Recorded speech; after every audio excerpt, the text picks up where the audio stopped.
Not only does the Switch have great AAA releases like Mario Kart 8 Deluxe, Splatoon 2, ARMS, and Breath of the Wild, but the console is absolutely killing it when it comes to indie releases. Remember my past reviews on Shantae Half Genie Hero and Stardew Valley? Well, both those games are on the Nintendo Switch right now and more affordable than ever.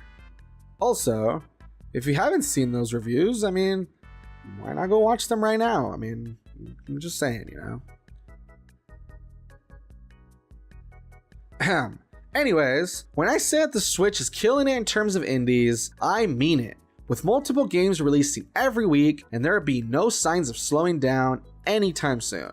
So, while there are a collection of games to choose from, and I do hope to get to them eventually, the game I wish to talk about today is a little title called The Flame in the Flood.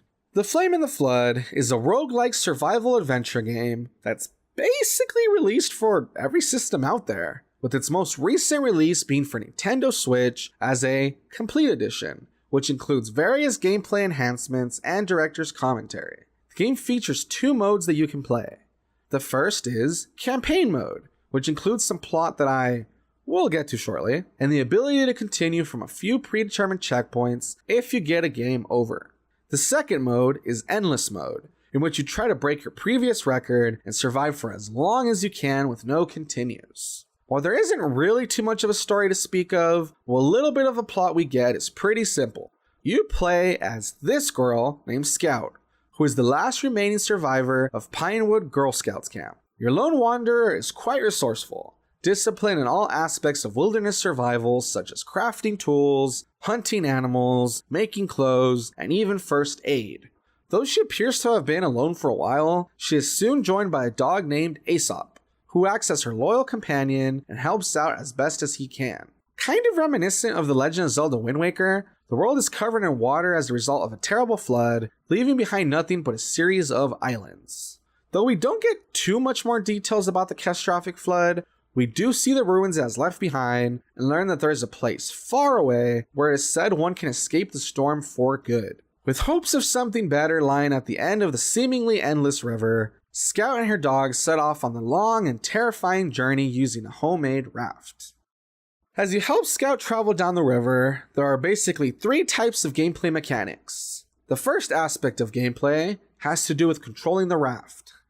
Though the raft gets pushed along by the currents, it is still up to you to steer it along different paths and get close to different locations in order to dock and explore. Though the game is generated in a way where items, animals, resources, etc. spawn differently, the way locations function is still the same. By this, I mean that a campsite will always have a campfire, a church will always have a place for shelter, a clinic will always have medical supplies, a marina will always be used to upgrade your raft, etc.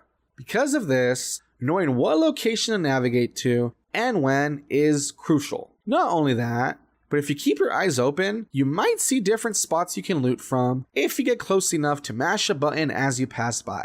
It never hurts to loot, since what you get can be anything from a common food item to something a bit rarer.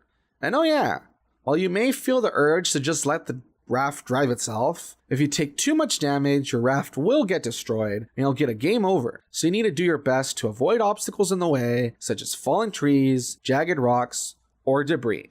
Now, while keeping your raft protected is important, you must also do your best to help your main character survive. This is where the second aspect of gameplay comes into play.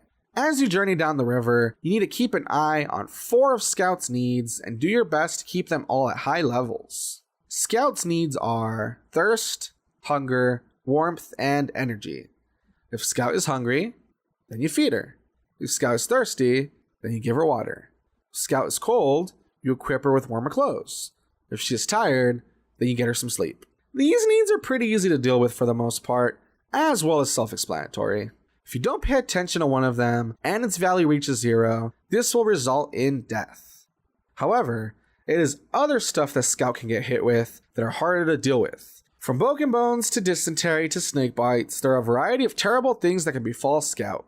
These kinds of afflictions require you to craft up items that are specific to the issue. For instance, a broken bone will require you to craft and use a splint, while dysentery will only be cured by consuming penicillin. This means that not only do you have to keep an eye out for the 4 major needs, but you also need to watch out for things in the environment that can hurt you. And with the limited amount of slots for storage, knowing when to use what resources can be a challenge. Should you make and keep a bandage on hand in case you suffer a laceration? Or should you instead store some extra berries for food and just hope that you'll find the item when you need it? And speaking of which, it is the whole gather resources and craft them together thing that I consider the third aspect of gameplay.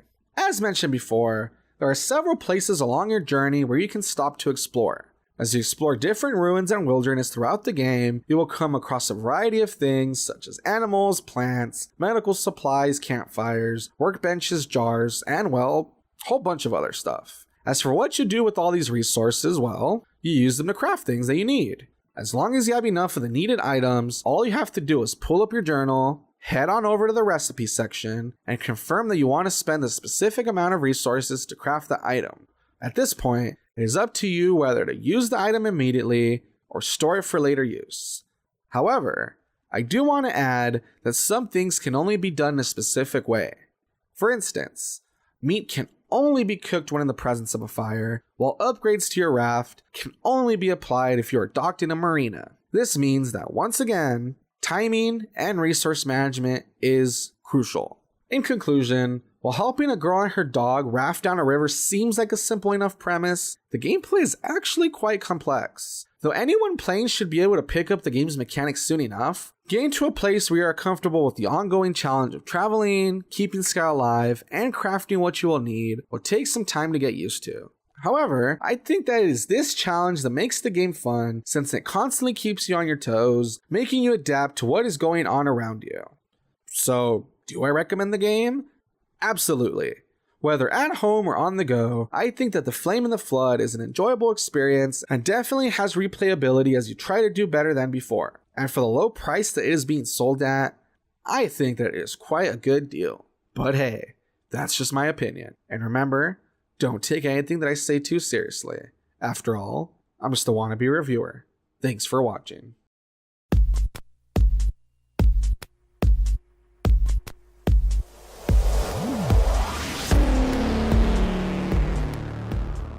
It's Paul, but my friends call me Jesus. Jesus! Jesus! Oh, Lord! Any other show might choose to stay as far away from crossing the line as possible. Big Mouth leaps over that line and gives it the finger as it races off to do whatever the hell it wants.